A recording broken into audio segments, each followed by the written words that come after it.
Good morning, and today is day 10, day 10 of the 40 days in the Gospel of John, and today we're reading in chapter 5, verses 1 through 23, but I'm really just going to focus on the story that we hear about in the first 15 verses. We're introduced to a man who's been crippled for 38 years. He's outside the temple near a pool called Bethesda. The sick would gather there during certain festivals and feasts, and as they were not allowed to be in the temple because of their conditions. The pool represented a place of healing, cleansing, and hope.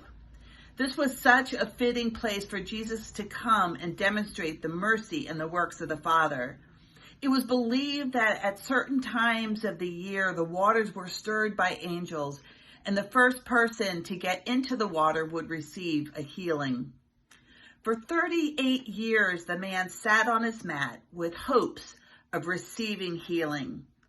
When Jesus approaches him, he asks him a strange question. Do you want to get well? I think my response might have been something like, duh, of course. Why else would I sit here and come here for 38 years? But Jesus saw something deeper in this man. A hopelessness. And so this man, it seemed, had given up and accepted his fate, not even trying to get into the waters. And we know this because when asked if he wanted to get well, the man responds, I have no one to help me into the pool, and when the water is stirred, someone else always gets there first. You can almost hear a deflated tone and perhaps a bit of whining in his voice. At this point, there are so many things that Jesus could have done, and we've seen him do in other stories of healing. He could have picked him up and taken him to the water, causing the water to stir as he placed him in it in the pool.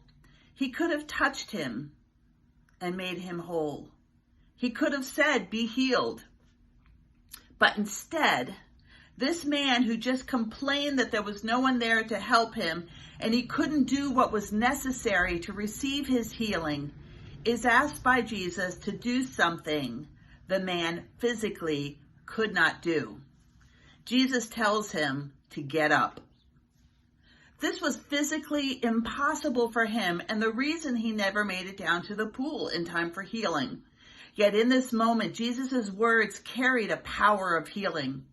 The man's belief, even though he didn't know who Jesus was, tells us that he believed that this man could bring him healing. And so he acted in faith and he got up. Now, I don't know whether he felt anything or not. All I know is that strength came into his bones and into his muscles and he could stand. Sometimes the Lord calls us to do something that seems physically, mentally, emotionally, financially impossible as part of our healing or as part of our calling. It may even be something we have prayed for and waited for God's timing for years and years and years, as this man has.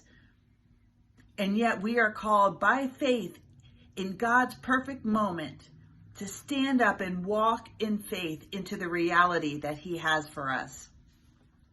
The second thing he was asked to do was to pick up his mat.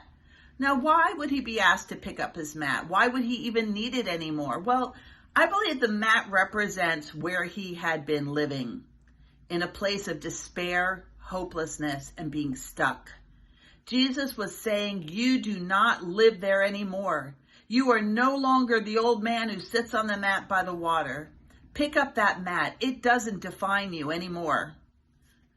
I wonder, what are some things in our lives that identify us with our past or hopelessness, our victim mentality, or what's keeping us stuck from moving forward spiritually in our walk with him and in our ministry to this world? Is it time to pick that up and move on? Does God have a plan to repurpose this for his glory? Perhaps it's a mindset or a statement that we make about ourselves that God's asking us to move on, to not live there anymore.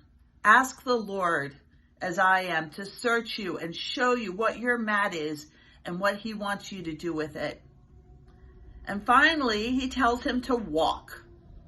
Don't expect to be carried by others, but walk in your new calling, walk in your healing, walk in your identity, walk in this new life that Jesus has given him. And he says the same to us. Walk in what I have given you. Do we want to be healed from whatever is holding us back?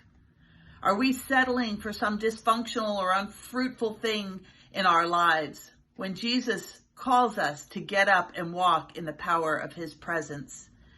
Today, ask the Lord to show you where you need to get up, take up your mat, and walk in his power, grace, and love. Amen. On Monday, our next reading will be Monday, and it is John chapter 5, 24 through 47. Have a great weekend, and God bless.